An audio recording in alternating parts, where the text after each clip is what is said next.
楚风施主，快破开那座大阵，快阻止魂婴宗，不然我百炼凡界这芸芸众生就要惨死于那大阵之中了。此刻，口袋大师跑了过来，一脸急切对楚风恳求道。听得口袋大师开口，楚风则是扫视了一眼下方的情况，但是楚风的眼神却很冷漠，再度看向口袋大师，说道：大师，就算行善也要分人，像这些知恩不图报，是非不分，甚至你明明是在为他们做事，可他们却能够为了一点利益，就反过来咬你一口的家伙们，你也要帮吗？楚风施主，不管他们如何，但我们绝对不能坐视不理，若是他们全都死了，那我百炼凡界也就等于亡了。口袋大师继续劝导，然而楚风却不理会口袋大师，而是对殷明朝等人说道：这座大阵能帮助大家疗伤，但是疗伤的速度有些缓慢，所以大家还是坐在大阵之上。听得楚风这样一说，殷明朝与王强等人都是四散开来，整齐有序地坐在了这座疗伤大战之上，但是有一个人却并没有，那便是口袋大师。他仍然站在楚风的身旁，劝着楚风：大师，每个人有每个人的做事方法，我楚风今日不会去杀那群愚蠢背叛者，但是我楚风也绝对不会去救他们。楚风很是坚定地说道。听得此话，口袋大师还想要劝解，然而楚风却是将那凌厉的目光投向了魂婴宗宗主，说道：但是这个人我必须杀。楚风说完此话，那远古战剑便如同受到了命令的战将一般飞掠而出，向魂婴宗宗主刺了过去。魂婴宗宗主再如何也只是一个人的身躯，而那远古战剑可是长达几百米，在这虚空之上正面袭来，宛如一座巨山，那等压迫感非常人所能承受。可是这魂婴宗宗主却是有恃无恐，连动都不动，就站在原地等待那远古战剑靠近。终于那远古战剑靠近了，强大的力量将魂婴宗的衣衫都吹得猎猎作响，周遭的空间都出现了道道裂痕。可是魂婴宗宗主却依旧是不闪不躲，随后只见其抬起手掌，对着那远古战剑一轰，只听砰的一声，他竟然凭借这道掌力，硬生生的将楚风那远古战剑轰退开来，再度落到了楚风的身前。然而他这一出手，那座魂婴大阵也是被中断，立刻停止运转。虽然大阵停止运转，可是那些被困住的亿万生灵却依然无法脱困。楚风不愧是天才，这么快就突破到了真仙境，既然成了真仙，为何不去上界，还要回来？如果我是你，便一定不会这么做。魂婴宗宗主说道。因为我不能置我的这群朋友而不顾。楚风说道。你倒是够义气，但是你凭什么？就凭那把剑吗？这把剑应该便是那个你自远古战族所得到的传承吧，居然拥有着跨越一品战力的力量，果然是逆天级别的秘籍。魂婴宗宗主说话间，竟然将手中的半成仙兵收了起来。怎么，看到我这远古战剑，连战意都丧失了吗？楚风问道。不。魂婴宗宗主摇了摇头，说道。对付你，我连半成仙兵都不屑使用。虽然你的样子变得更加丑陋了，但是你似乎变得更加自信了。楚风讽刺地说道。我的自信是源自于我此刻所拥有的力量，而你这区远古战剑根本就不可能是我的对手。魂婴宗宗主说道。对于此话，楚风则冷笑一声道。既然你这么说了，那我今日就非要用这远古战剑将你斩杀。楚风此话说完，眼眸一动，那远古战剑便再度向魂婴宗宗主压迫而去。虽然你这远古战剑威力逆天，但是在本宗主面前不堪一击。魂婴宗宗主此话说完，便猛然一掌轰出，那磅礴的武力化作无数道掌力，不断的冲击楚风那远古战剑。庞大的力量将那远古战剑轰得嗡嗡作响，不断的倒退。然而只见楚风冷哼一声，那远古战剑的力量竟然金芒大盛。在那一刻，远古战剑的力量也是增强许多，任凭那漫天的武力不断的轰在其身体之上。可是远古战剑却是纹丝不动，只是这种程度的手段也想轰碎我的远古战剑，真是异想天开。楚风讽刺的说道。才刚开始而已。魂婴宗宗主说完此话，便再度出手，这一次大袖转动，自那袖口之中便有源源不断的武力自其中飞掠而出。那武力掠出之后，便开始发生形态的变化，化作一杆杆长枪，而那武力之多，这一经出手便是数万把长枪连绵不断的轰向远古战剑。最重要的是，那些金色的长枪可都不是寻常的武力，那是一种武技，一种竞技武技。所以此刻的远古战剑再度左摇右晃，在这虚空之上摇摆不定，大有支持不住的架势。可是楚风却是一点都不慌，在他的脸上始终挂着沉稳与自信。若只是这样的手段，那你可真是太让我失望了。看来你这面目全非的模样也不过如此。楚风淡淡的说道，随后手指猛然探出，那远古战剑便受其所控。那远古战剑这一动，就如同沉睡的雄狮苏醒，那不断的攻击着他的漫天金光，就像是一群跳蚤一般。战剑身躯一颤，那漫天的剑光便纷纷退散。随后远古战剑便横扫虚空，径直的掠向了那魂婴宗宗主。眼见着远古战剑攻来，魂婴宗宗主则是加强了自己这武技的力量，一时之间自其袖口掠出的金芒越来越盛，而力道也是越来越强。可是任凭那漫天的金色战枪不断的轰向远古战剑，这一次却是未能撼动远古战剑分毫，甚至就连远古战剑前行的速度，他们都无法挡下分毫。倒是低估你了，我就不信你这区秘技就能与我抗衡。魂婴宗宗主大喝一声，随后双手叠加，捏住了一个法诀。当那法诀捏出之后，他的身体之内不仅如同火山喷发一般，爆发出汹涌的仙级武力，就连周遭的虚空也是剧烈的颤动，甚至这方天地都在为之抖动。在场的所有人都能感受到这股震慑天地的力量。我倒是要看看你还能玩出什么花样。楚风很清楚，魂婴宗宗主是在酝酿某种强横的手段，但是楚风自信满满，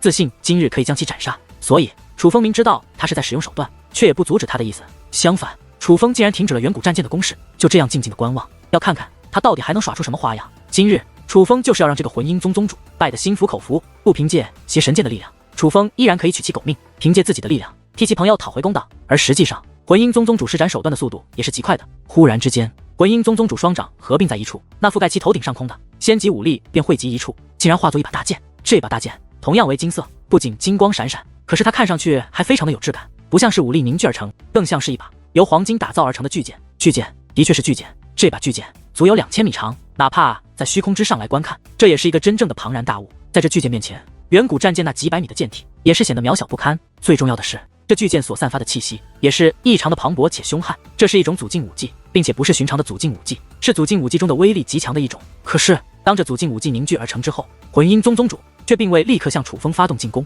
竟然自其体内散发出暗黑的气焰，那暗黑色的气焰融入了那祖境武技之中，眨眼之间，那原本金芒璀璨的巨剑竟然化作了暗黑之色。最重要的是，自那暗黑色的巨剑之中还不断传来婴儿凄厉的哭声，非常的瘆人，并且此刻那祖境武技的威力又提升了一个档次。不妙，魂阴宗宗主此刻所施展的武技是融合了魔功，这魔功太诡异了。虽然楚风那远古战舰威力很强，但是毕竟楚风自身的修为是低于魂阴宗宗主一品的。这一刻，紫薰衣面露担忧之色，因为此刻他能感觉到魂阴宗宗主所凝聚的那暗黑色巨剑气息上已经彻彻底底的超过了楚风的远古战舰，若是二者交手，恐怕对于楚风来说非常的不利。我兄弟这般有恃无恐，就定然是有着把握的。魂阴宗宗主不可能是我兄弟的对手。相比于紫薰衣，王强却是对楚风充满了自信。楚风，让你感受一下我这魂阴魔剑的力量，让你知道究竟是你这远古战舰强大，还是我这魂阴魔剑凶猛。魂阴宗宗主说话之间，单手捏诀，而另一只手便指向了楚风。下一些，那所谓的魂阴魔剑便夹带着漫天烟的哭声，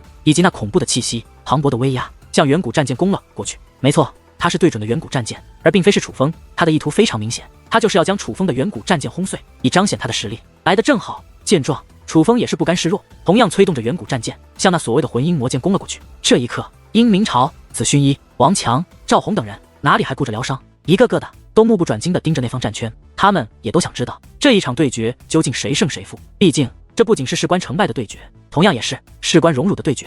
终于，两把大剑接近了，一把是长达2000米的暗黑色巨剑，一把是长达300米的金色巨剑，一把名为魂阴魔剑，魔气滔天，一把名为远古战剑，战意非凡。终于，两把大剑轰在了一处，一时之间，暗黑色的气焰滚滚翻腾，那长达2000米的魂阴魔剑竟然被轰碎了，而在观远古战舰却是分毫未损。好样的！见到这一幕，殷明朝忍不住高呼一声，就连拳头都激动得紧紧握着。不仅是他，如王强、赵红、紫薰衣联盟大军的每一个人，此刻都很是高兴。与此同时，他们对楚风的远古战舰也是刮目相看。本来他们从气息上判断，都觉得远古战舰是弱于魂阴魔剑的，但是当二者真的交手之后，他们才意识到，原来二者的力量竟然是如此的巨大，远古战舰才是真正的王者。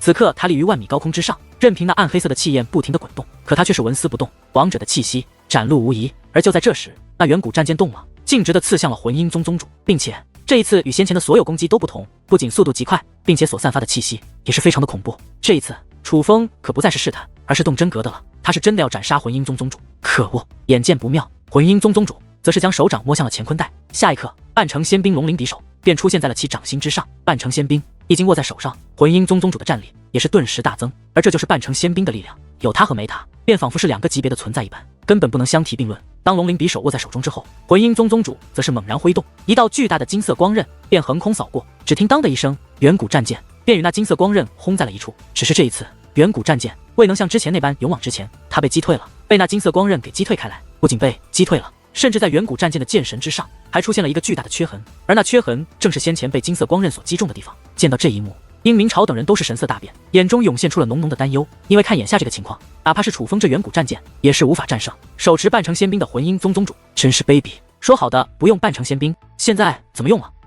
你这是输不起，你个废物，怂货，孬种！王强看不下去了，大声的咒骂起来。就是先前还说对自己的力量有自信，不屑用半城仙兵，结果斗不过了就又用仙兵，简直卑鄙无耻到了极点。在王强开口后，联盟大军的许多人也是忍不住咒骂其魂阴宗宗主。然而对于这种咒骂，魂阴宗宗主却是不以为然。这半城仙兵是本宗主的，本宗主不想用就不用，想用就用，你们奈我何？我今日就是说话不算话了，你们又能把我怎么样？这个世界上只注重力量，其他的都是浮云。而你们现在就算是再不平衡，再愤怒，却也是对我没有任何办法，你们只能任我宰割。魂阴宗主得意的说道。听得此话，联盟大军的众人一个个气得咬牙切齿，卑鄙无耻到这种光明正大的地步，着实让他们难以忍受。你就这么确定你今日能胜我？然而就在这时，楚风的声音却再度响起。相比于联盟大军众人，楚风不仅没有丝毫的怒意，相反平静之际，话语之中依旧散发着他的那股自信。听得楚风开口，魂音宗宗主则是冷笑一声，随后看向楚风，似乎是想要对楚风进行羞辱。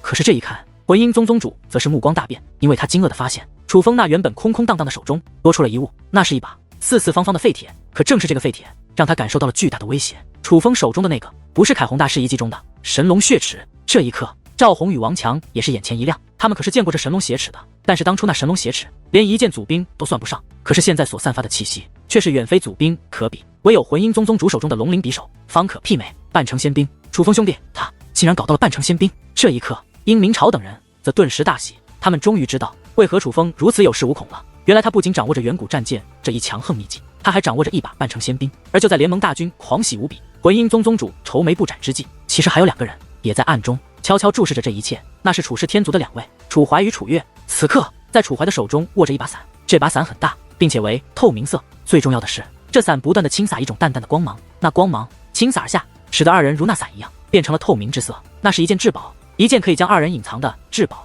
至少此刻他们二人在远处观望，楚风等人没有一丝的察觉。难怪楚风这么快可以突破为真仙，看来是得到了机缘。看着楚风手中的神龙血齿，楚怀说道，他觉得楚风手中的神龙血齿应该是从某处遗迹所得，而楚风突破修为也应该是与那遗迹有关。他这半成仙兵未免也太丑了一些，怎么像是假冒的？楚月有些嫌弃的道，那的确是半成仙兵，只是这个样子确实是随意了一点。楚怀摇了摇头，他也不明白为何一把半成仙兵会做成这么丑的样子。总之，楚风有了这半成仙兵，魂音宗宗主就是危在旦夕了。我们再靠近一点。楚怀说话间便拽着楚月向前行去。喂，别靠近了，我想前辈一定也在这附近观察着这一切呢，万一被他发现咱们两个没有走，一定会责骂咱们的。楚月说道，我不是说了吗，这把伞除非天仙境的强者，否则没人能够看到咱们两个。前辈虽强，但也只是真仙巅峰，他不可能察觉到咱们两个。楚怀说道，真的？楚月问道，真的。楚怀确定的点了点头。那好吧，楚月拗不过楚怀，只好同意。但是随后其眼中却涌现出了兴奋之色，看得出来，其实他也想近距离观看这场战斗。受死吧！就在这时，楚风出手了，但是他并非自己出手，而是催动着远古战剑向魂音宗宗主压迫而去。楚风说的出作的道，说用远古战剑将其斩杀，就是要用远古战剑将其斩杀。该死，这小畜生从哪搞到的半成仙兵？这一刻，魂音宗宗主转身便逃，他竟然不敢应战，这也不能怪他。当楚风亮出半成仙兵之后，那远古战剑不仅立刻恢复完整，就连体型也大了不少，而其散发的威压更是让魂音宗宗主心生恐惧。而就在逃脱之时，魂音宗宗主忽然感觉自己的掌心又多出了一些东西，低头一看，竟是禁药，又是那金色的禁药，并且这一次的数量比你先前还多，捏碎它便可为你所用。而就在这时，那位楚氏天族老者的声音也是再度响起。听得此话，魂音宗宗主顿时心中一紧，之前服用那些禁药就已经是在透支自己的生命，等到反噬之痛袭来之时，怕是他只有一线生存的机会。而现在若是将这些禁药再全部服下，那么怕是天王老子也救不了他了。放心，这禁药不会要你性命，这可是极为珍贵的禁药，反噬之力没你想的那么强，捏碎它，我保你不死。知道魂音宗宗主还有担忧，那老者再度劝道，可是魂音宗宗主还是不信，迟迟不肯服下那禁药。快服下，不然你就要死在楚风剑下。你真的担心败在这个小鬼手中？老者说道。听得此话，魂音宗宗主也是忽然意识到那股强大的气息越来越强，回头观望，那远古战剑已是追了上来，他竟然逃不掉。楚风，就算同归于尽，我也要你先死。魂音宗宗主说话间便将手中的禁药捏碎开来，下一刻其体内便爆发出汹涌的金色气焰，那气焰之强竟将那已经靠近的远古战舰冲飞开来。那长达300多米的远古战舰就如同一片落叶一般，在空中连连翻滚，眨眼之间便飞出数里之外。这是见到这一幕，殷明朝等人都是神色大变，因为他们都没有注意到魂音宗宗主掌心出现的金色禁药，所以都不知道眼下这到底是什么情况。此刻他们只能看到魂音宗宗主被一股强大的金色气焰所包裹，根本就看不清他的身影，但是一种极为强大的气息正在那其中散发而出，这种感觉让众人觉得不妙。楚怀哥哥，他使用的究竟是什么呀？就连来自上界的楚月也是忍不住追问起来。那是禁药，一种极为珍贵的禁药，百炼凡界不应该有，应该来自上界。这魂音宗宗主是从何而得？楚怀也是泛起了嘀咕。不妙啊！魂音宗宗主此刻的气息正在继续攀升，天哪，已经无限的逼近了3品真仙，这禁药太厉害了！这样的力量虽然还没有真正的达到3品真仙，但怕是2品真仙境内没人会是他的对手。楚月紧张地说道。身为楚氏天族的人，他对魂音宗也是恨之入骨，所以他与楚怀都并不希望这魂音宗胜过楚风，相反，他们都是希望楚风能够灭掉这魂阴宗的。就在此刻，又是一声巨响传来，那围绕着魂阴宗宗主的金色气焰向四面八方奔腾而去，而魂阴宗宗主也是再度浮现在楚风等人的视线之内。这家伙看到此刻的魂阴宗宗主，殷明朝等人越发的恐慌起来。此刻的魂阴宗宗主已经不再是一个骷髅，他恢复成了先前的模样，只不过此刻的他已经没有肉身，而是一道灵魂体。只不过他此刻所化作的灵魂体与寻常的灵魂体又有些不同。寻常的灵魂体一般为半透明色或者是淡蓝色、深蓝色，而此刻的魂阴宗宗主却是金色的灵魂体，并且他此刻所散发的气息非常的强大，强大到让殷明朝等人感到绝望。楚风，不妙，快走，不要管我们了！忽然，紫薰衣大喊一声：“兄弟，快逃！”就连王强也是随之开口。事实上，此刻联盟大军的许多人都在劝楚风逃走，唯一不同的是，有人是光明正大的呼喊，有人是暗中传音。倒不是他们看不起楚风，其实楚风凭借一品真仙的修为，能够将魂阴宗宗主压制到那般地步，已经非常了不起。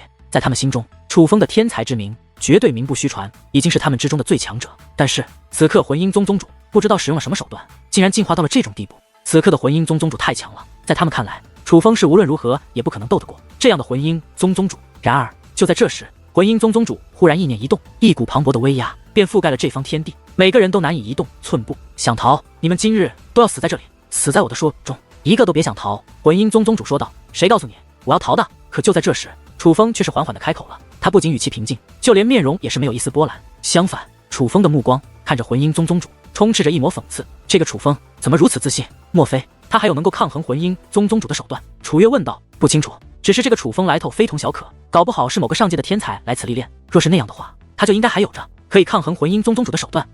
不是应该，而是一定。这楚风一定还有着没有使用过的底牌。楚怀确定地说道。但是他的修为只是一品真仙，半成仙兵也用了，还能有着怎样的手段？莫非也要服用禁药？楚月问道。在这楚月看来，楚风除了服用禁药，怕是没有手段能够与魂阴宗宗主抗衡了。未必，若是他真的来自某个上界的天族，那他的族之人敢独自一人来这里历练，身上就一定会有着强大的至宝。那种至宝，莫说这魂阴宗宗主，怕是实力再强的人也会被其抹杀。楚怀说道。我倒是听说过那种至宝，可是能有那种至宝防身的，就一定是上界中的天才。楚月说道。他的年纪还这么小，就已经有了这种修为，难道这楚风还不算天才吗？楚怀问道。他这楚月犹豫片刻后，似乎也找不到反驳的理由，但是他又有些不太认同，于是只得点头说道。勉强算是吧。快看，魂阴宗宗主要出手了。忽然，楚怀说道。听得此话，楚月也是将目光投向魂阴宗宗主，这才发现魂阴宗宗主运用武力凝聚成了一把巨剑，这把巨剑有1000米长，并非是武技，只是武力凝聚而成。可是此刻，这把巨剑所散发的气息却比先前魂阴宗宗主先前所施展的魂阴魔剑还要强横得多。之所以如此，那是因为此刻的魂阴宗宗主太过强大，他虽然还没有真的成为3品真仙，可是他的气息却已经无限的逼近了3品真仙。总之，此刻的他已经无法用寻常的2品真仙来衡量。楚风，我承认你是少见的天才，若是继续成长下去，日后的成就不可限量，这百炼凡界容不下你。可是今日你为何偏要与我为敌？你走错了路，你不该与我为敌的。但是你已经没法回头了，因为你已经彻底惹怒了我，我要杀了你，我要亲手将你这个天才扼杀在我的手中。魂阴宗宗主咬牙切齿地说道。看得出来，他真是恨透了楚风，这也难怪，被楚风逼的服用了那么多禁药，连命都快没了，他怎能不恨？这应该是你最后的手段了吧？靠着服用大量禁药获取力量，甚至到了药力过后灵魂就立刻消散的地步，为了杀我，你可真是够不择手段的。不过有件事我还是要告诉你。楚风说道。何事？魂阴宗宗主眉头一皱，不耐烦地问道。哪怕如此，你依然难以伤我分毫。楚风说道。狂妄！听得此话，魂阴宗宗主大怒，随后魂阴宗宗主手掌如令，向楚风一指，那把长达1000米的武力巨剑便向楚风刺了过去。这一动，嗡嗡作响，虚空都在剧烈的颤动，哪怕是身在疗伤大阵之上的殷明朝等人也是摇摇欲坠，仿佛随时都会从疗伤大阵之中跌落而下。可是眼看着那武力巨剑距离楚风越来越近，楚风却是动也不动，一脸的有恃无恐。楚风怎么还不还手？莫非放弃了？楚月心中一紧，不，他这般自信，一定是有着可以逆转战局的手段，他一定还有着底牌。相比于楚月，楚怀则对楚风充满着信心。忽然之间，一声巨响自天空传来，那是一道巨大的闪电，如同巨龙一般浮现而出，仿佛连天空都被撕裂了一般。怎么会？而当那雷霆出现之后，魂阴宗宗主则是脸色大变，他惊愕地发现，那原本刺向楚风的武力巨剑，竟在那雷声响起之后忽然不动了，任凭他再如何催动，那武力巨剑竟然是难以向前挺进分毫。快看！楚风他这一刻，楚怀则是面色大变，指着楚风大喊起来：天哪，那是！而这次看，就连楚月也是神色大变，眼中充满了难以置信之色。怎么会？甚至此时此刻，在虚空深处的某一处，一位老者的目光也是随之大变。那位老者正是楚氏天族的那位老者，先前暗中赠予魂阴宗宗主的那一位。他一直观察着这一切，如同神灵一般，掌控着一切，在他看来，有他帮忙，楚风无论如何也不可能斗得过魂英宗宗主。但是现在，在他的眼中却涌现出了一抹慌乱。没错，他的确慌了，因为看到此刻的楚风之后，他做不到不慌。又是一声巨响，紧随其后，在那漫天黑色气焰的虚空之上，出现了无数道9色的雷霆。9色的雷霆如同无数条巨龙一般，在这虚空之上奔腾，延绵数里，壮观至极。不可能，不可能，这不可能！魂英宗宗主盯着此刻的楚风，极为不甘地大喊起来。事实上，此刻的所有人都将目光凝聚在了楚风身上。此刻的楚风还站在原地，可是他与先前相比，却宛如换了一个人一般。之所以会如此，那是因为他的眼中正闪烁着雷霆，那是9色雷霆。最重要的是，此时此刻，在楚风的额头之上，也同样有9色雷霆涌动，并且隐隐约约交织成了一个字体——雷纹。楚风竟然凝聚出了雷纹，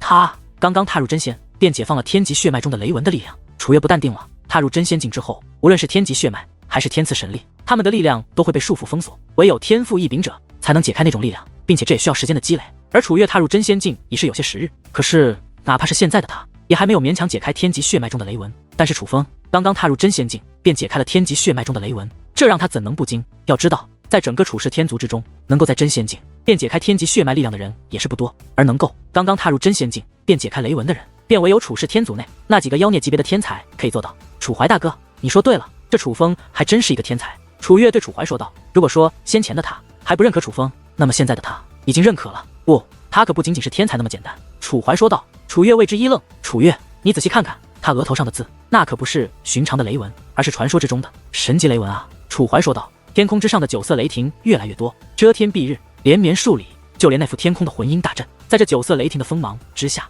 都显得微弱不堪。而这一切的转变，只因为楚风。可若只是这般景象，倒也不会让魂婴宗宗主如此恐慌。他之所以如此，那是因为当楚风施展出神级雷纹之后，楚风的修为已经从1品真仙提升到了2品真仙。楚风他足足提升了1品修为，这让魂婴宗宗主难以接受。百炼凡界也有着多个天族，拥有天级血脉者也不在少数。所谓雷纹，魂婴宗宗主见过太多次，但是雷纹也只是能够提升战力而已。虽然对于天族之人来说，雷纹是天级血脉9雷归一之后才有的手段，算是天级血脉中觉醒最晚的手段，但是相比于雷霆铠甲和雷霆羽翼那种可以直接提升修为的手段，雷纹其实是相对较弱的。可是楚风他此刻的雷纹却丝毫不比雷霆铠甲与雷霆羽翼弱，毕竟他可是提升了足足1品修为的，那好像的确是个神字。我听说只有神罚玄功才能凝聚出神级雷纹，而这楚风竟然还提升了1品修为，那就一定是修炼了传说中的神罚玄功。天哪，他到底是何来头？竟然真的修炼了这神罚玄功，那可是如今在我楚氏天族之内也没人掌握的自罚玄功。楚月一番观察之后，也是越发震惊起来。其实他与楚怀早就听闻，楚风凝聚的雷纹乃是一个神字的雷纹，可正因为很清楚能够凝聚神级雷纹者一定是修炼了自罚玄功，所以他们对于这个传闻并不太相信，因为他们不觉得楚风能够修炼到神罚玄功。神罚玄功哪怕是在楚氏天族之中也是传说，先不说那神罚玄功的稀少程度已经达到了绝品的地步，就算是可以修炼神罚玄功，可也没有人敢修炼，因为神罚玄功每一次神雷的洗涤都是一次生死关卡，不成功变成人是没有退路可选的。对于这件事情，楚氏天族的人非常的肯定，因为楚氏天族有人曾经修炼过这神罚玄功。楚氏天族中哪怕是现在也有不少人亲眼见识过那神雷降临之时的威势，这楚风到底是何来头？楚怀看向楚风的目光又多了几分敬佩，扪心自问，神罚玄功他是无法驾驭的，而楚风成功驾驭了，他自然敬佩，毕竟他们可都是天级血脉的拥有者。楚怀，你说这个楚风该不会是楚轩辕前辈的孩子吧？忽然楚月问道。不可能，楚轩辕前辈的孩子已经死了。楚怀说道。可是他的名字，楚月说道，天下之大，同名同姓的本来就多，不能因为一个拥有天级血脉的人叫做楚风的名字，就觉得他是楚轩辕前辈的孩子。楚怀说道。关键是那神罚玄功啊。楚月说道。听得此话，楚怀也犹豫了一下，但是很快又摇了摇头。不会，楚轩辕前辈的孩子已经死了，况且这楚风使用的一定是假名，他的真名不可能叫楚风，或者说他根本就可能是姓楚的。说这话的时候，楚怀非常的确定。而就在这时，楚风那远古战舰忽然动了，只是瞬息之间便来到了魂婴宗宗主的面前。那光芒璀璨的远古战舰距离魂婴宗宗主不过1米距离，这个距离之下，魂婴宗宗主已经基本丧失了逃脱的机会，等待他的只有被这个远古战舰碾成粉碎。但是楚风却并未立刻动手，而是就这样注视着魂婴宗宗主。魂婴宗宗主起初脸上只是慌张，充斥着对死亡的恐惧，很快的那恐惧越来越浓，可能是不想死的原因，他的身体开始瑟瑟发抖，抖动得很强烈，几乎所有人都能够看得到。但是过了片刻之后，魂婴宗宗主那种恐惧竟然有所缓和，随后苦笑起来。我的师尊曾告诉过我，这个世界上最不讲道理的就是天才，今日我终于相信他老人家的话了，天才果然是这个世界上最不讲道理的存在。魂婴宗宗主苦笑着说道。如果说他先前一直被楚风压制，很不甘心，那么此刻的他似乎已经没有了那种不甘。事到如今，他不得不承认，他的确是不如楚风，因为对方掌握着逆天的力量，那是常人所不具备的。说说吧，你布置这座大阵，到底是想解开什么样的封印？楚风问道。什么封印？听得此话，莫说联盟大军的众人，就连那楚月与楚怀也是神色一致，他们都知道楚风所指的大阵是什么，显然就是那座魂婴大阵，但是他们可都没看出来，这是一座解开封印的阵法。厉害，竟然被你看穿了！魂婴宗宗主苦笑一声，随后说道：“只是我本来也是必死之人，为何还要告诉你这些？如果我是你，我就会说出来。”楚风说道：“是吗？给我一个理由。”魂婴宗宗主说道：“我知道这一切都不是你想做的，你魂婴宗还没有本事布置出这个级别的阵法，这阵法是有人传授给你，并且有人暗中帮忙的。你所做的一切都是为他人所做，你不过是一个工具，任人摆布的傀儡而已。你被人利用这么久，他给过你什么好处？就是让你能继续为他做事，服下那些连生命都将丧失的禁药吗？他根本就不在乎你的性命，不在乎你魂婴宗所有人的性命，不在乎百炼凡界众生的性命，他在乎的只是他想达成的目的而已。”楚风连续说道，声音越来越大声，越来越有震慑力。听得此话，魂婴宗宗主沉默了，而此刻如楚怀、楚月、英、明朝、王强等人目光也是变得精彩，他们可真的不知道魂婴宗所做的一切原来是有人指使的。最重要的是，看魂婴宗宗主此刻的神色，似乎也默认了这一切。如果是我，就算是死也要将这一切说出来，这并不是背弃忘义，而是这种人不值得你为他包庇。楚风说道。听到这里，魂婴宗宗主闭上了眼睛，随后眼眸再度睁开之时，竟然有了一抹释然。这的确是一座解开封印的阵法，一座用人的灵魂才能运转的大阵。因为我的能力有限，无法布置出强行剥夺他人灵魂的大阵，所以必须要他人配合，要那些被抽取灵魂的人心甘情愿的与大阵融合才可以，所以我才编造了这座大阵能为他人提升修为的谎言，为的只是让他们配合我而已。而当初陈氏天族族长提升修为，实际上是他早就突破到了一品真仙，不过用特殊药物故意隐藏了修为，所以他人才看不出他的修为，误以为是这座大阵帮他提升了修为。魂婴宗宗主说道。那这座大阵到底要解封何物？楚风凝重地问道。一座用这么多人的灵魂运转的大阵，那么他解封的东西也一定不是善类。我并不知道。魂婴宗宗主摇了摇头。那背后指示你的人又是谁？楚风问道。他是楚魂婴宗宗主。话未说完，其身体便忽然爆炸开来。这一刻，所有人都是神色大变，因为楚风并未出手斩杀魂婴宗宗主，所以杀掉魂婴宗宗主的便是另有其人，这是杀人灭口。果然，这一刻，楚风眉头微微皱起。与此同时，殷明朝等人眼中的担忧与吃惊也是越来越浓。先前的一幕已经让他们知道，在魂婴宗宗主的背后的确是有幕后黑手的，而这位的实力一定很强，强大到了他们根本无法抗衡的地步，并且这一位就在现场，甚至随时有可能会对楚风他们出手。但是事到如今，楚风已经没有选，他就是要赌一次，就赌那位不敢现身，不敢出手。之所以敢这么赌，那是楚风觉得他如何能自己现身做事的话，根本不必大费周折让魂婴宗宗主帮他，所以他一定是有着某种原因导致他不能亲自做这些事。快逃，快逃！而这一刻，魂婴宗的众人开始四面逃窜，连他们之中最强的宗主都逃脱了，他们继续留下来，那简直就是等死。然而看着那正在逃窜的魂婴宗众人，楚风的眼中却闪烁出冷漠的目光，他不由得想起了那些被残害的婴儿们，而这些正在逃窜的可都是残害婴儿的罪魁祸首。忽然之间，楚风意念一动，威压便排山倒海一般向那些魂婴宗的众人压迫而去。一时之间，阵阵闷响不断传来，如同鞭炮一般在空中炸响。伴随着那声闷响的传来，那些魂婴宗的众人肉身与灵魂正在不断的爆炸。不过一瞬间，魂婴宗的成员便全部死去，他们的鲜血如同雨水一般倾洒而下。这一幕其实非常惨烈，然而联盟大军的众人亲眼看到这一幕发生，却没有一个人感到同情，哪怕是如口袋大师这种心地善良、慈悲心肠之人，也没有感到同情。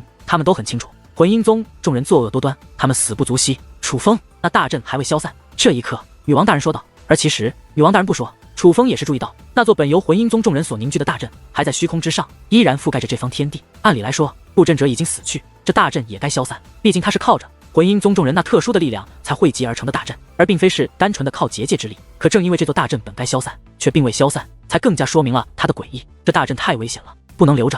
说完此话，楚风意念又是一动，那远古战剑便横扫虚空，将魂婴大阵那些连接着下方亿万生灵的黑色气焰全部斩断开来。下一刻，那原本被暗黑色气焰所覆盖的众人终于得以脱困。可是当脱困之后，人们才发现，这百炼凡界的亿万生灵已经死了大半，修为弱的人全部都死了，还活着的都是些修为还算不错的。但是哪怕那些人还活着的人，此刻也是一个个的都瘦得皮包骨，无论什么年龄，此刻都是浑身的皱纹，连头发都掉光了，苍老无比。所有人看上去都如同从棺材里爬出来的死尸一般，看上去非常的吓人。看得出来，他们不仅是被抽取了灵魂那么简单，他们这一次的确是因为他们的无知和贪心而付出了极大的代价。然而就在这时，令人想不到的一幕发生了，在场还活着所有人，无论是男是女，无论是何身份，竟然全部跪在了地上，向楚风作揖道谢。楚风大人，是我们愚钝，多谢您出手相救。楚风大人，是我们不好，错怪了你们，我们罪该万死啊！一时之间，那些地上密密麻麻的人群，无论是男女老少，都是哭天抹泪，泪水之中充满了悔恨。甚至楚风注意到，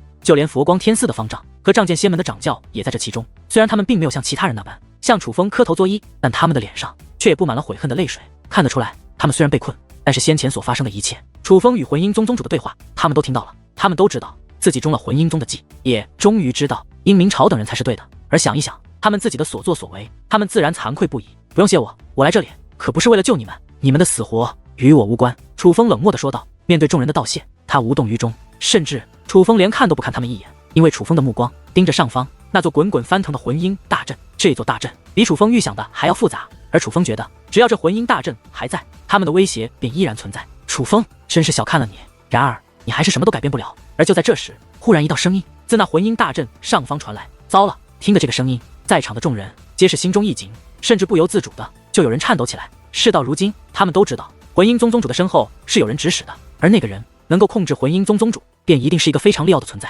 而现在这个声音很有可能就是那位的，而这个既然开口，那显然就是要出手了。他若出手，谁能阻挡？怕是楚风也是不行。这等情况之下，人们怎能不怕？快逃啊！忽然之间，不知道谁呼喊的第一声，但是紧随其后，下方那些原本跪在下方的众人便开始站起身来，或是御空飞行，或是地面奔跑，或是潜入土壤之中，拼尽全力，使用各种手段的向远处逃窜。这群贪生怕死的东西，见到这一幕，赵红发自内心的厌恶。难怪对于那些人的感谢，楚风根本就不领情，因为这些人实在是太自私了。刚才的声音，而当那声音响起之后，楚怀的眼中则是涌现出了一抹难以置信的神色。随后他便看向了楚月，发现楚月的眼中也涌现着与他相同的目光。楚怀，是我感觉错了吗？先前的声音好像是楚般若前辈的声音。楚月对楚怀说道，他不愿意相信这一事实，因为那个声音是他们的那位前辈的声音。可是倘若真的是他们的那个前辈楚般若，那也就是说明那个只是魂阴宗宗主的幕后黑手，其实就是楚般若。我也不确定。楚怀摇了摇头，其实他不是不确定，他是不敢确定，因为这件事情实在是关系重大，非同小可。楚般若身为处世天族的人，本是负责监视这百炼凡界处世天族小辈是否凭借自己的力量完成任务的。除此之外，他本不得插手百炼凡界的任何事情。可是假如楚般若真的是只是魂阴宗宗主的幕后黑手，那么他可就犯下了处世天族的大忌，这本就是大罪。更何况这还是只是魂阴宗宗主扼杀亿万生灵，如此惨无人道的事情，这可就是罪上加罪，不可饶恕了。不会的，楚前辈不会做这种事情。楚月说道。结。然而楚月话刚说完，一道阴冷的笑声便自那魂阴大战的上方响起。很快的，一道身影便缓缓飘落而下，这是一位老者，散发着无比强大之气息，如同神邸降临一般的老者。忽然之间，只见那位老者大袖一卷，顿时一股磅礴的力量笼罩这方天地。那些本已经逃窜到远方的众人，便被一阵无形的力量拉扯了回来。一时之间，逃脱的众人连滚带爬，跌跌撞撞，如同受人摆弄的落叶一般，再度聚集在了这魂阴大阵的下方。只是挥手之间，那老者便将逃窜的人们全部抓了回来。当那位老者展现实力之后，殷明朝等人则是面如死灰，脸上布满了绝望。对方的气息实在太强了，强大到让他们发自内心的感到绝望。这样的存在是他们无论如何也无法抗衡的。他们就如同蝼蚁一般，老者的一举一动都可以将他们轻易抹杀。竟然真的是前辈！然而这一刻，楚月却是惊讶无比，因为那位老者正是他们的那位前辈，那位叫做楚般若的老人。真是的，前辈他这是在做什么啊？惊讶过后，楚月竟然大怒，说话间就要走出这把伞。他是想要现身，他是想要当面去质问那楚般若为什么要做这种事，为什么要违背处世天族的规定，为什么要残害这百炼凡界的众生。要知道，这百炼凡界可是处世天族的领地，这百炼凡界的众生也算是处世天族的子民。楚月，你疯了！可就在这时，楚怀却一把拽住了楚月，未能让他走出那把隐藏他二人的伞。放开我！我要去问个清楚，前辈他为什么要这么做？楚月大喊着，这个声音真的很响亮，比雷鸣还要刺耳。若不是有这把伞，相信在场之人都能听得见。不过也幸亏有这把伞，所以他的这句怒吼才唯有楚怀听得见。这个时候出去，你是想死吗？楚怀斥责道。而听得此话，楚月也是神色一滞，随后原本气势汹汹的他，竟然将语调瞬间拉低下来，小心翼翼地问道：那可是前辈啊，难道他会杀我？你看看此刻的楚般若，与我们所认识的楚般若一样吗？他还是我们所熟识的前辈吗？楚怀问道。楚月再度打量了楚般若，这才发现楚般若此刻满脸的邪恶与阴冷，与平日里他们所熟识的那个和蔼可亲的楚般若的确判若两人。知人知面不知心，他敢在这个时候现身，就是要大开杀戒的。只要将这里的所有人都杀掉，便没人知道他所做的一切。这个时候我们两个若是露面，你觉得他会放过我们吗？楚怀问道。可他这样做是为什么？难道有什么事情比我们的性命还要重要？他为了达到目的，连我们都要杀？楚月问道。有。楚怀看向了楚般若，随后说道，他自己的命便比我们的命重要。听得此话，楚月也是目光一变，他似乎找不到反驳楚怀的话。随后，楚月那向前迈出的步伐便默默地收了回来。他也是不敢冒险了，他也害怕那楚般若是知道他们在这里，真的会杀了他们，杀人灭口。想不到做出这种事情的，竟然楚是天族之人。楚风打量了一眼楚般若之后，开口说道：“因为楚般若的腰上还挂着那楚是天族的令牌。”其实此刻的楚风也很意外，他真是没有想到做下这种事的会是楚是天族的人。楚是天族，楚风这一开口，殷明朝等人也都是注意到楚般若腰间的令牌，而确定对方的身份后，人们则更慌了。楚是天族是何物？那可不光是百炼凡界的主人，更是大千上界的主宰。平时来此历练的小辈，他们可以不放在眼里，因为那些是来历练的，不受楚是天族保护。可是真正的楚是天族的高手，那可是举手投足便能抹杀他们的存在，他们不敢不敬。而眼前这位，显然便是后者。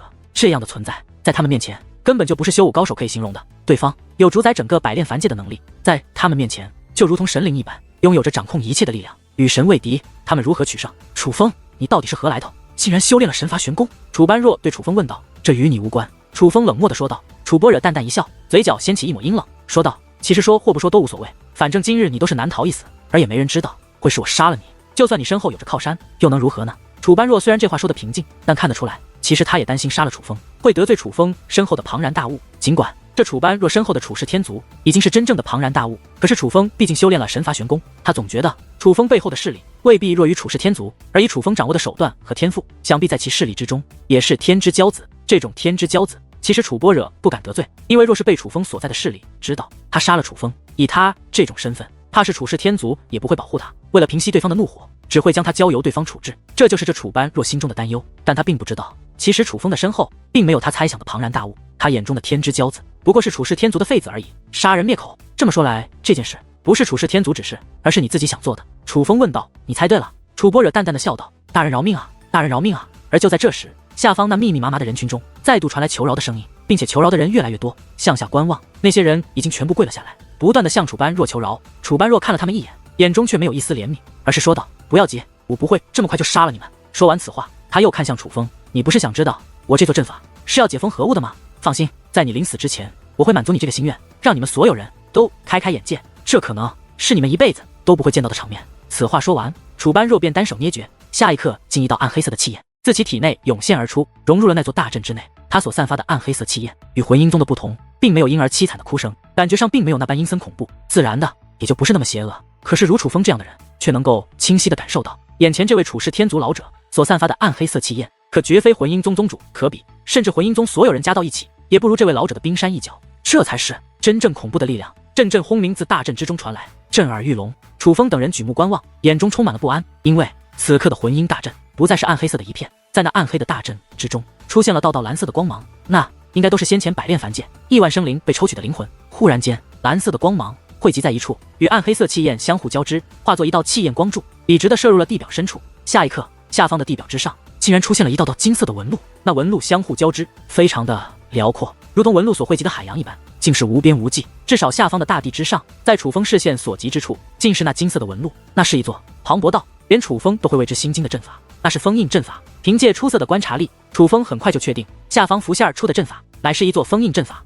只是如此磅礴的封印阵法，封印的将是什么？楚风这感觉不妙啊！就连女王大人也是一脸的不安。如此强大的封印阵法，只能说明一件事，那就是他封印的东西绝对是非同小可。淡淡，你也察觉到了吗？楚风问道。什么？女王大人不解，显然他没有察觉到。看来你没察觉到，这也难怪，你只能看到我所看到的，却不能完全感受到我所感受到的。楚风说道。你到底感觉到了什么？女王大人追问道。我从那下方那封印大阵中感受到了那只老猫的气息。楚风说道。老猫？那只自从佛光天寺的老猫？女王大人问道。就是他。楚风说道。那这座大阵岂不是？女王大人越发震惊起来。不会有错了，这个楚氏天族的人想要解封的是那只老猫所封印的怪物。楚风说道。还真是不妙了呀。女王大人小脸之上的震惊之色愈来愈浓，她可还记得佛光天寺的口袋大师如何形容那只老猫所封印的怪物的？那物非百炼凡界之物，来自天外，嗜杀成性，残忍至极。那物若是再现，整个百炼凡界必将生灵涂炭，无一生还，那将是百炼凡界难以逃过的结束。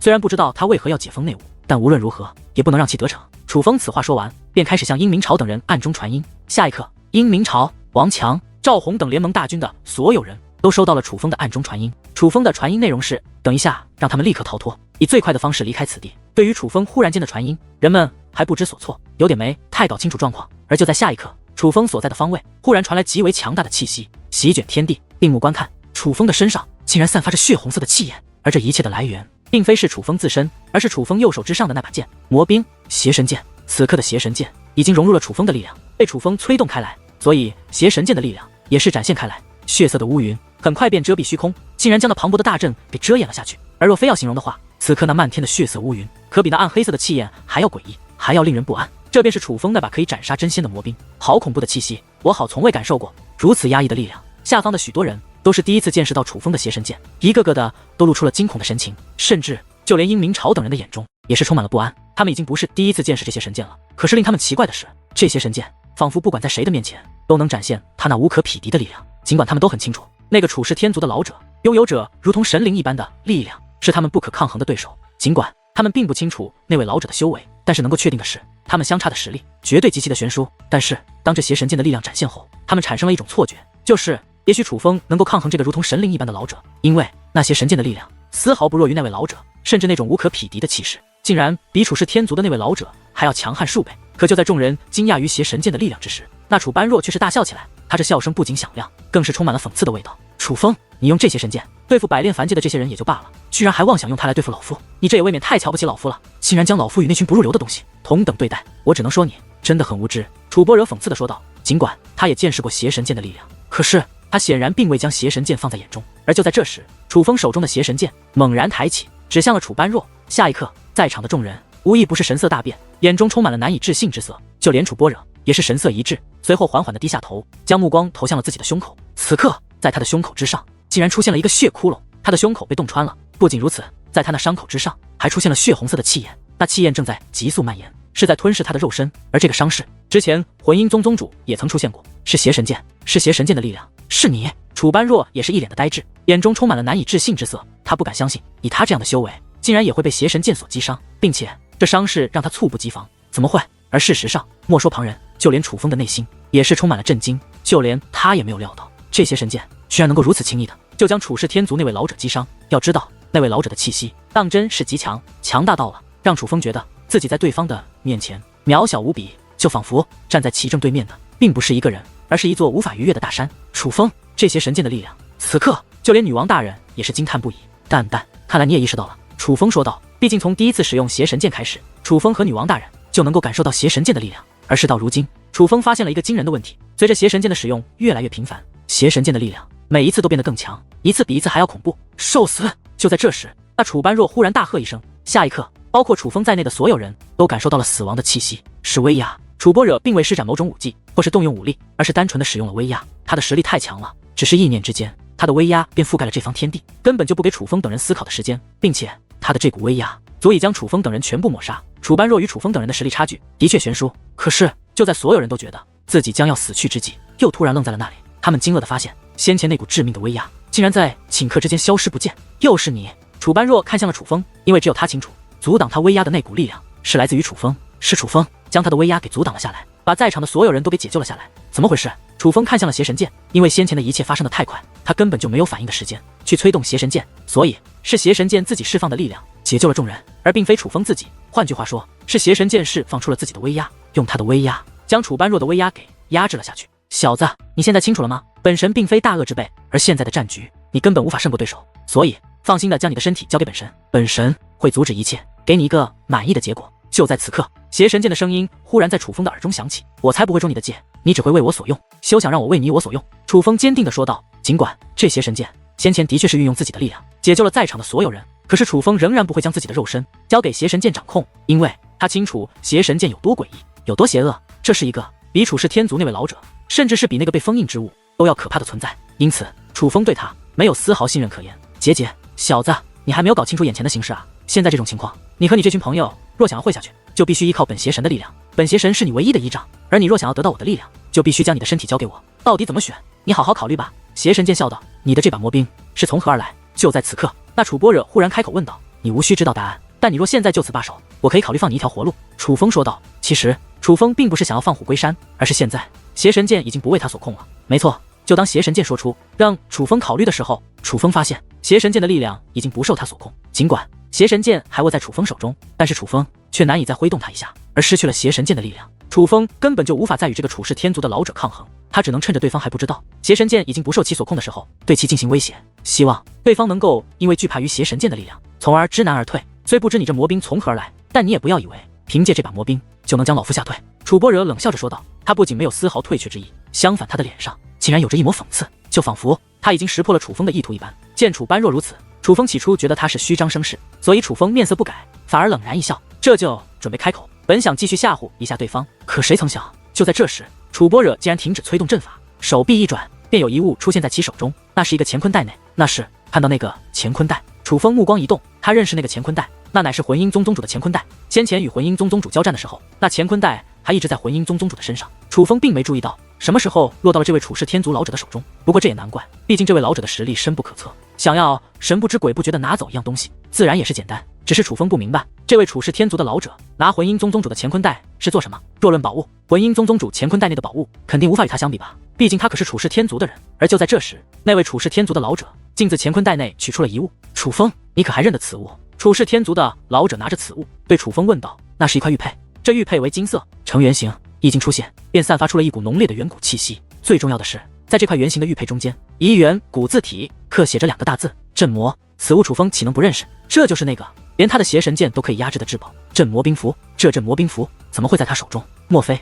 楚风心中一紧。要知道这镇魔兵符本应该在周氏天族族长手中的，而在场之人中，楚风并没有周氏天族族长的身影，连尸体都没看到。这也就说明是魂阴宗宗主为了对付楚风的邪神剑，将这镇魔兵符抢到了手中。至于周氏天族族长，很可能已经被魂阴宗宗主所杀了。但是楚风担心的并不是那周氏天族族长，因为周氏天族族长本就不是什么好人，他就算死也是死有余辜。楚风只恨不能亲手宰了他而已。但是此刻的楚风仍然很担心，他担心的自然是这镇魔兵符，毕竟这镇魔兵符可的确拥有着压制邪神剑的力量。楚风，原来你也会怕。似是看穿了楚风心中的担忧，楚般若的嘴角掀起了一抹得意之色。楚风怕了？为何要怕？莫非是那块玉佩？听得楚般若这样一说，人们都将目光投向了那镇魔兵符。在场之人除了楚风与紫薰衣之外，其他人都是第一次看到这镇魔兵符，并不知道那镇魔兵符的作用。尽管那镇魔兵符看上去的确有些不凡，可他们却仍然想不通楚风为何要怕这样一块玉佩。毕竟此刻楚风的气势可是要强过楚般若，就连楚般若也是被楚风打伤了的。就在这时，楚般若手臂轻扬，将那镇魔兵符丢了出去，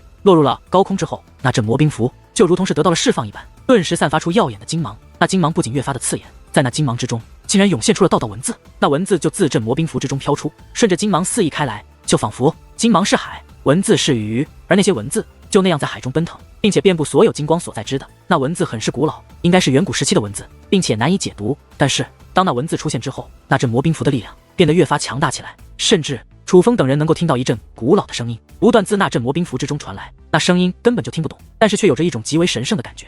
此时此刻，漫天的血色气焰开始消退，那魂阴大阵再度浮现在众人的视线之内。而与此同时，楚风手中的邪神剑也是随之剧烈的抖动起来，就如同很不甘心一般。天哪，那玉佩到底是何物？竟然能够将楚风的魔兵压制！这一刻，人们恍然大悟，终于知道楚风为何会惧怕那阵魔兵符了。当知道真相之后，人们也越发的慌张起来。虽然楚风那些神剑的力量让他们很是不安，可是楚风却是眼下他们唯一的救星。若是楚风的邪神剑都被压制的话，那他们可就真是大难临头，必死无疑了。楚风，现在你该拿什么与老夫抗衡？楚般若脸上的得意之色越来越浓。小子，将你的身体交给本神，本神帮你灭掉这个杂碎。就在这时，邪神剑的声音则再度响起，我将身体交给你，你能破开那镇魔兵符？楚风问道。你还真以为这东西能压制本神的力量？只是因为你太弱，无法发挥出本神的力量而已。若是本神掌控一切，立刻让他们知道谁才是真正的主宰。邪神剑说道。我若将身体交给你，可否不要滥杀无辜？楚风问道。本神答应你，只杀你想我杀掉的人。邪神剑说道。楚风，这邪神剑根本就不可信，你绝对不能把身体交给他。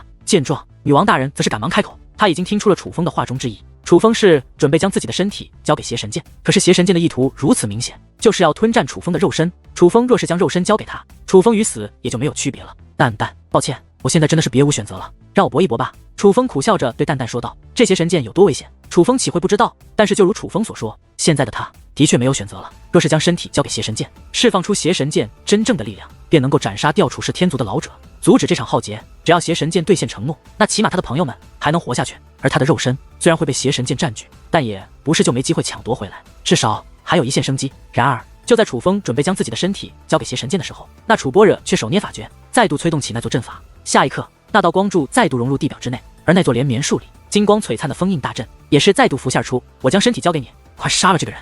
楚风在说话的同时，已经不再抗拒邪神剑的力量，他是真的准备将自己的身体交给邪神剑来掌控。楚风之所以如此急切，那就是楚风不希望楚氏天族的那位老者成功的将封印之物释放而出。楚风总觉得那封印之物要比楚氏天族的老者可怕得多。虽然不知道楚氏天族的老者为何要解封那封印之物，可是楚风却坚信这楚氏天族的老者并不知道那封印之物的恐怖，他根本就无法驾驭那封印之物。若是那封印之物被解封，那就是真的大难临头了。所以楚风才想要阻止他，但是奈何当楚风此话说完之后，却发现邪神剑并没有任何回应，他的身体还是他的，并没有被邪神剑所控制，但是邪神剑的力量他却依然无法掌控。喂，说话！楚风大声地问道。虽然这话并未真的说出来，所以旁人根本就听不到，但是他很清楚邪神剑听得到他这句话。可是邪神剑就像是消失了一般，没有任何回应。就在这时，下方的大地开始塌陷，连绵数里，视线所及之内的大地都在塌陷。刺耳的轰鸣此起彼伏，震耳欲聋，滚滚浓烟冲天起，一眼望去，那浓烟竟然遍布整个大地，仿佛这个世界都要崩塌一般。最重要的是，这种情况之下，楚风注意到那金灿灿的封印阵法所散发的光芒也是越来越淡，那封印阵法就要消失了。而那封印阵法消失的后果，完全可以想象，如此大的阵势，这封印之物到底有多庞大。女王大人跟随着楚风的目光，目不转睛地盯着这一切，这一幕实在是太震撼了。跟随楚风历练这么久，这还是女王大人第一次看到如此壮观的场面，这是真正的末日降临。虽然天空未灭，可是这片大地却是真的被毁了，而这竟然只是因为一个被封印的东西将要解封。快将你的力量给我！楚风忍不住再度催促起邪神剑，他觉得必须趁着内物被解封之前阻止这一切。急什么？终于邪神剑回应了楚风，只是相比于楚风的急迫，那邪神剑却是平静的很。那个小老头根本不够本邪神杀，不过下面这个嘛，虽然也不够被邪神杀，可杀他倒是能让本邪神稍微过瘾那么一点点。听得此话，楚风倍感无语，原来这邪神剑是故意的，他是故意要让楚氏天族的老者将那封印之物解封。你有把握胜他？楚风问道。他有些担心，毕竟那老猫深不可测，他封印之物也应当强悍得很，而眼下那封印之物还未解封，就已经有这般阵势，楚风实在担忧那物太强，连邪神剑也无法抗衡。哼，小子，你若是你的事情，但千万不要觉得本邪神也如你一般弱小，等一下就让你知道本邪神的力量究竟有多强。邪神剑说道。狂妄！邪神剑的这番话绝对够狂，若是其他人说出这般狂妄的话，楚风定会觉得其实在吹牛胡扯，但是这话从邪神剑嘴里说出来，楚风却信了。信的同时，楚风也有了一种依靠的感觉。虽然很清楚这邪神剑的危险性，可眼下这个局面，邪神剑的确是他唯一的依仗。若是他的实力足够强，那楚风也就多了一分保护他朋友的把握。你这样的存在，为何会被困在这剑内？又为何会在五之圣土？楚风问道。他觉得邪神剑并非真的是一把剑，而很可能是一个强大的魔物，被困在了这把魔剑之内。他正因为被困，所以才无法释放自己的力量，只能通过楚风为媒介释放出自己的力量。可是如此强大的实力，显然不该是五之圣土的存在。楚风觉得邪神剑一定是来自他处。可是楚风的这番问话，邪神剑并没有给予回答。楚风是识趣之人，他很清楚这应该是邪神剑的秘密，而邪神剑还不想将这种秘密告诉楚风。随后楚风也是将目光投向了下方，在那下方原本是众人跪拜的地方，可是此刻因为大地塌陷，所有人都是御空而起，来在了半空之上。此时虚空之上到处都是身影，不仅是人类，还有许多妖兽，这么多的身影同时在虚空之上站立，还是楚风第一次所见。不得不说，这样的场面的确足够壮观。这么多的人不依靠任何物品，就那样踏在虚空之上，不管修为如何，可就是这样的画面就足以让人的内心为之激荡。此刻楚风不由回想起小时候的他，那时的他还是楚家收养的义子，那时的他从小便有一个梦想，就是成为一个独当一面的修武者。但是他之所以想变强，便是想让给他的义父能够受人尊敬，想让所有楚家人知道他楚风不是废物。而那时的他曾做过一个梦，就是看到漫天都是御空而行的修武者。事后楚风还和自己的义父提起此事，义父笑着告诉他，只要认真修炼，总有一日楚风真的能够看到漫天的修武者。但是对于当时义父的话，连楚风自己都不相信，毕竟在九州大陆那种地方，能够御空而行的天武境的修武者乃是最顶尖的高手，极其稀少。所以想要看到漫天御空而行的修武者，在当时的楚风看来那是不可能的事情，是只有在梦中才能看到的场景。但是他没有想到，今日他真的看到了这一幕，并且自己的实力还凌驾在这些人之上。就在这时，又是一声巨响传来，这次的轰鸣比之前的所有轰鸣都要刺耳。可是当那声轰鸣响起之后，所有塌陷的声音都消失了，能够听见的只有碎土滑落的声音，除此之外鸦雀无声，静得诡异。要出来了吗？楚风注意到下方那座封印大阵已经彻底消失了，想必那个被封印之物也已经彻底解封了。楚风凝视着下方，他此刻竟然有那么一点兴奋，他很想知道那个被封印之物究竟是何模样，到底具备着怎样的力量。只是这大地太深了，任凭楚风具有天眼，可是距离非常之远，可是依然无法看透整个地底深处。因此楚风判断那封印之物应该被封得很深，也有可能那封印之物属于隐身状态，所以楚风才寻不见他的身影。结。就在这时，一个笑声忽然自地底深处传来，那个声音阴森、恐怖、诡异至极，让人听到便会不寒而栗，仿佛那根本就不是人的声音。这一刻，虚空之上的数道身影全都不再淡定，一个个的都努力地向虚空上方飞去，尽量的远离地表。他们都是害怕极了。若不是处世天族的那位老者封锁了这片天地，想必他们根本不会停留在此处，而是早就逃之夭夭了。可就在众人慌乱之际，楚风的眼中却楚服现出了一抹惊讶。虽然那个笑声还在持续，并且的确很是恐怖，但是楚风却能够听得出来，那个恐怖的笑声分明就是一个孩子的声音啊！